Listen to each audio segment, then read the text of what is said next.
Assalamualaikum warahmatullahi wabarakatuh. Sampurasun, selamat datang di channel The Stories.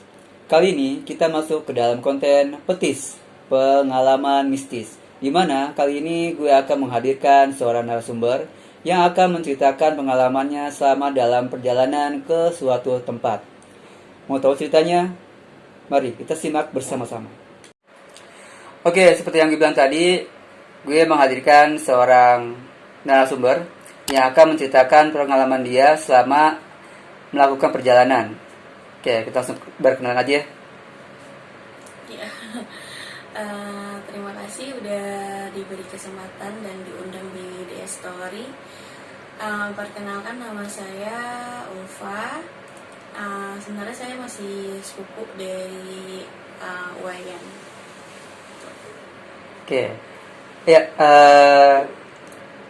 Sini kita akan membahas tentang pengalaman mistis selama perjalanan kemana nih?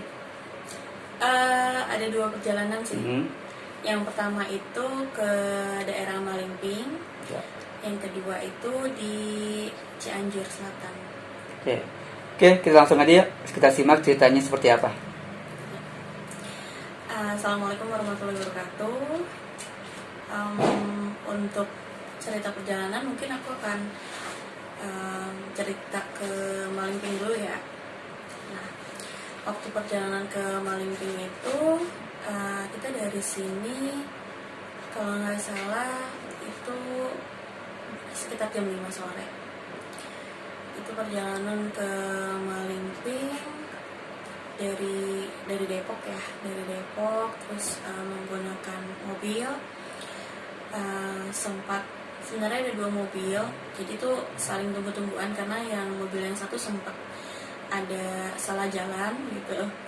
Jadinya sampai di hampir sampai ke alun-alun Malingping itu udah malam ya, udah jam 12 malam gitu.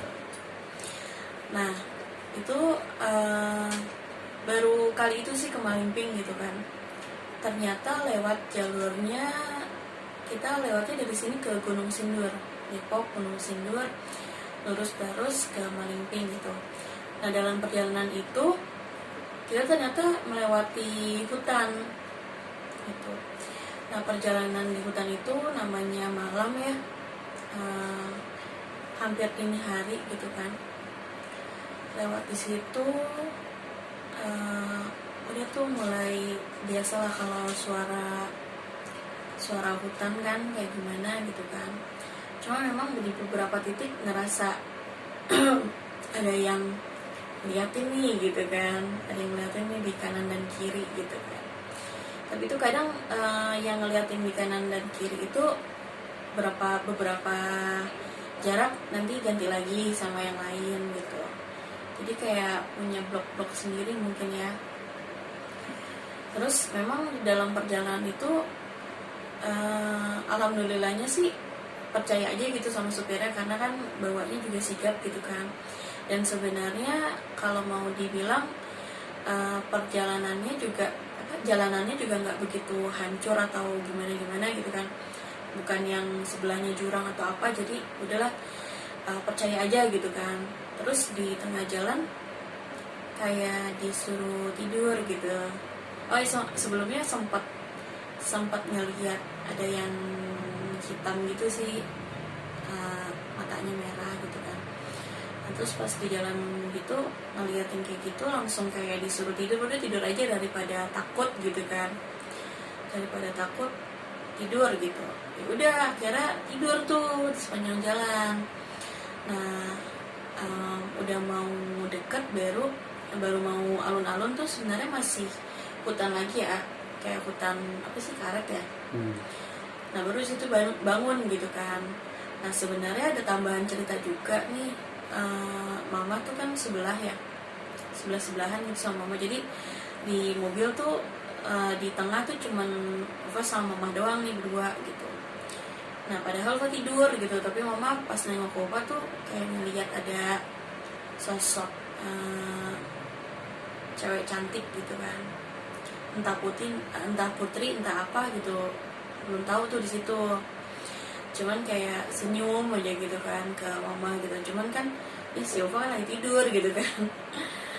Nah terus juga pas di jalan yang di hutan karet itu supir tuh tiba-tiba kayak kaget gitu, kayak ngeliat sesuatu di depan, nggak entah dia ngeliat apa namanya, dia nggak cerita di situ. Pas dia kaget langsung tancap gas tuh di situ, langsung tancap gas. Udah pas besok harinya baru cerita kan, iya ngeliat ada yang nampakin gitu. Tapi memang kata orang-orang sekitar juga kalau di hutan tersebut kalau bisa jangan terlalu lambat gitu, soalnya yang ditakuti bukannya hantu sih, lebih ke begal gitu. Cuman kan juga kalau di jalan juga kalau misalkan di hutan atau tempat-tempat sepi memang sebaiknya kecepatannya sedang lah ya, karena kan katanya hantu juga bisa ikut gitu kan kalau terlalu lambat gitu. Itu pertama di Malingping. Ini mau lanjut ke yang kedua atau gimana? Oke, kita bahas tuh satu-satu ya. Kalau yang pas di hutan Malingping itu, yang mau ke Malingping itu, jujur sih waktu itu kan emang saya juga disuruh tidur di situ ya. Ternyata pas tidur saya dibawa keliling sama penjaga yang di situ, penjaga hutan di situ yang nggak kasat mata gitu ya, keliling-keliling. Di situ diliatin apa ya, kayak perkampungan sih, perkampungan gitu, ada perkampungan gitu. Terus nah yang pas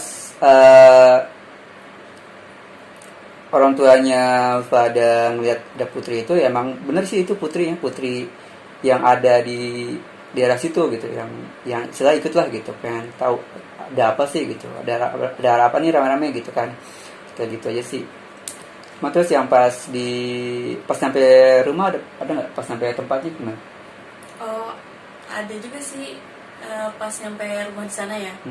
Jadi di sana kan sebenarnya ada saudara ya, kita ke rumah saudara gitu kan. Nah ceritanya itu sebenarnya kalau Ubo sendiri nggak terlalu ngalamin gimana karena kan nyampe ngantuk gitu kan, tidur gitu kan. Nah cuman ada tuh adik tuh masih ABG lah gitu kan. Memang dia suka telepon-teleponan gitu sama temannya kalau malam. Nah anak itu belum tidur gitu kan, terus sampai ke ayo udah tidur gitu kan, dia malah ke dapur kan, sempet ke dapur gitu. Terus nggak tahu kenapa dia tiba-tiba ngeliat sesuatu gitu kan. Abis di dapur ngeliat sesuatu, terus adik saya juga tidur kan. Itu dia ngeliat ke balik jendela gitu ya, ke balik pintu gitu, ada yang diri juga katanya gitu. Itu setelah dari situ kan ya? Iya. Itu pas nyampe banget ya. Jadi yang dilihat sih emang ada makhluk yang yang nggak suka sih, istilahnya nggak suka sama, kan dia anaknya bersih gitu kan, suka itu agak biasa anak-anak muda sekarang lah gitu kan, suka teriak-teriak gitu kan ya. Jadi ya mereka agak terganggu gitu sama dia gitu, makanya didatengin sama makhluk dari situ gitu. Oke, lanjut sekarang ke cerita yang kedua ya, cerita yang ke Cianjur Selatan. Ya. Gimana ceritanya? Kalau yang di Cianjur Selatan memang kita dari sininya perjalanan malam lagi perjalanan malam ini hari. Dari sini antara jam 10 jam 11 itu dari Depok ke Cianjur Selatan itu ternyata jauh banget ya. Jadi dari sini perjalanan malam, terus melewati puncak. Kita lewatnya jalan puncak. Habis jalan puncak keluar kan Cianjur. Nah Cianjur nanti ada pertigaan yang ke Sukabumi sama Cianjur Selatan. Itu lewat situ. Terus aduh lupa nama daerahnya apa ya, Cibrembeng ya. Iya kalau nggak salah. Nah pokoknya nanti bisa dilihat deh nanti di map ya. sampai ke Cianjur Selatan itu kita nyampe di pantai udah jam 9 jam 10 pagi ya. Iya. Perjalanan kurang lebih 10 jam. Nah, yang bikin seperti perjalanan mistis itu adalah bolak-baliknya sih sama-sama juga sih. Iya. Jadi kita pergi ke sana itu sampai di daerah Cianjur sampai ke pantainya itu berarti kan sekitar jam 2 malam sampai pagi ya. Iya. Nah itu ternyata melewati, jadi kayak hutan, perkampungan lagi, hutan lagi, terus nanti kayak ada kebun teh, terus hutan lagi, perkampungan lagi kayak gitu. Dan jalanannya juga lumayan berat ya karena Lumayan ekstrim lah karena kurang bagus, banyak bolong-bolongnya gitu. jadi jalanannya rusak, terus beberapa tempat juga sebelahnya jurang ya. Nah untuk pengalaman mistisnya yang pertama tuh karena kita keluar masuk hutan, tapi vibesnya mirip gitu. Setiap kita masuk hutan tuh pasti ada suara kayak orang nyapu gitu. Pas pertama sih pas kesananya ya, pas jalan perginya sih positif thinkingnya, oh ini karena ada angin kali ya, atau kita kan jalan naik mobil mungkin dia kena anginnya atau apa gitu kan, positif thinkingnya kayak gitu. Nah itu juga sama sih, kayak setiap tikungan gitu nanti ada nih yang ngeliat duduknya sebelah kanan ya, jadi kan lebih fokusnya ke sebelah kanan gitu. Nah nanti di kayak ada beberapa orang yang ngeliatin gitu kan, sebenarnya sebelah kiri kanan tuh duduknya ada, cuman karena duduknya di kanan jadi lebih fokus ke kanan kan. Terus nanti setiap berapa belokan nanti beda lagi gitu, biasanya kayak mereka kayak ngeblok-blok gitu juga, kayak ngeliatin gitu kan. Cuma masih positive thinking gitu kan, bentar lagi subuh gitu kan. Nah terus juga sempat yang ngeri itu kabut ya. Kabutnya itu sih udah sebelah jurang, jalanan hancur, ditambah kabutnya pekat juga gitu kan. Udah habis itu perjalanan pulangnya juga nggak jauh lebih ekstrim lagi. Pulang itu hujan, jadi kita sebenarnya dari pantai itu masih jam berapa ya, jam 2 ya, jam 2 pulang dari pantai, langsung pulang lewat situ lagi. Dan itu sama seperti tadi, jalanannya nggak ada yang berubah gitu. Nah di situ baru nggak tuh kayak, oh benar ya gitu, pas masuk hutan kayak ada yang nyapu gitu, kayak ada yang beres-beres gitu lah. Dan terus di beberapa, ada tempat, ada spot yang mana belokan tuh, pas belok di sini emang ada beberapa rumah, kayak cuma berapa rumah doang ya, ada 4-5 rumah kali ya di situ. Nah terus anehnya tuh ada yang nikah gitu di tengah hutan ya, walaupun emang ada rumah secuil gitu kan, cuman ada tenda nikah kayak apa, janur kuning ya, janur kuning, ada janur kuning. Terus ya ampun, orang ngadain nikahan di sini, tamu-tamunya gimana gitu. Kayak agak nggak masuk akal gitu, tapi udah biarin, cuekin gitu kan. Terus kayak ngelihat orang juga di tengah jalan ya, di pinggir jalan itu juga ada, itu mama lagi yang melihat kan, akhirnya katanya nempel di mama. Sampai Sukabumi tuh nempel. Nah terusnya apa lagi ya, ya itu sih kayak benar-benar badai juga ya, hujannya deras banget, terus kabutnya itu, jadi takutnya di situ sih, bukan takut gimana, takut kecelakaan atau apa aja gitu kan. Udah gitu jalurnya juga kan kelok-kelok, nanjak gitu kan. Terus sempat lihat apa lagi ya, kayak ngeliat binatang sih, kayak ngeliat binatang gitu lah. Kayak sempat ada beberapa binatang yang ada kayak monyet, terus ada binatang kayak apa sih, kayak dia ngeliat-liat gitu, kayak ngintip-ngintip tapi nggak tahu apaan gitu, entah binatang entah makhluk apa nggak tahu.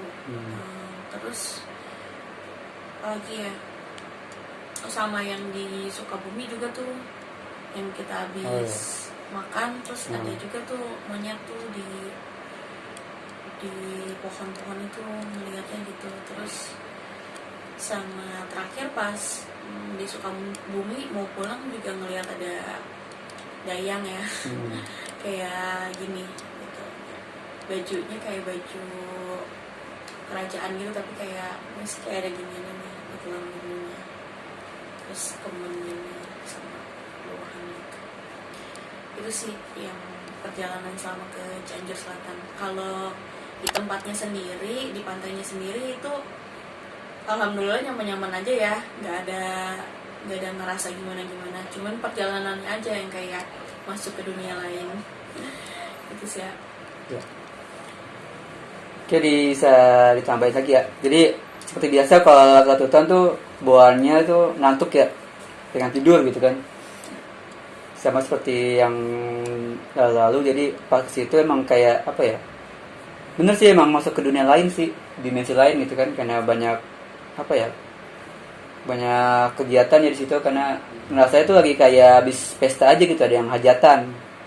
Jadi ya kesannya tuh jadi apa ya,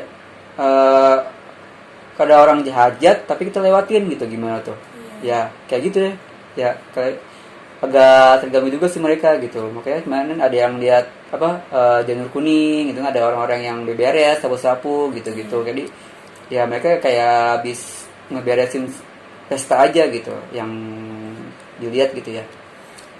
Terus yang pas di pantainya sih ngerasanya itu suasananya beda gitu kan. Itu kan di daerah Jawa Barat ya, kok kenapa pas itu kelihatannya kok yang dilihat tuh sekitarnya orang-orang Jawa gitu. Makanya ini bingung nih di mana sih, di Jawa apa di Sunda gitu kan. Karena perjalanannya juga agak kurang masuk akal ya, 10 Iya, jam. makanya itu 10 jam ke daerah Cianjur Selatan tuh, bayangkan 10 jam. Itu sama aja dengan ke daerah Jawa Tengah, Jogja gitu ya kalau nggak salah. Itu hampir sama tuh jaraknya. Oke, udah ada lagi ceritanya? Mungkin ada yang ini lagi ya, tuh kenapanya gitunya di sana kayak gitu. Rasanya sih di sana itu kayak apa ya? Ya itu sama aja sih, kayak nyambut juga, cuman ya merekanya apa ya, cara menyampaikannya tuh beda aja gitu sama yang lain-lain gitu kan. Gitu aja sih ngerasanya ya.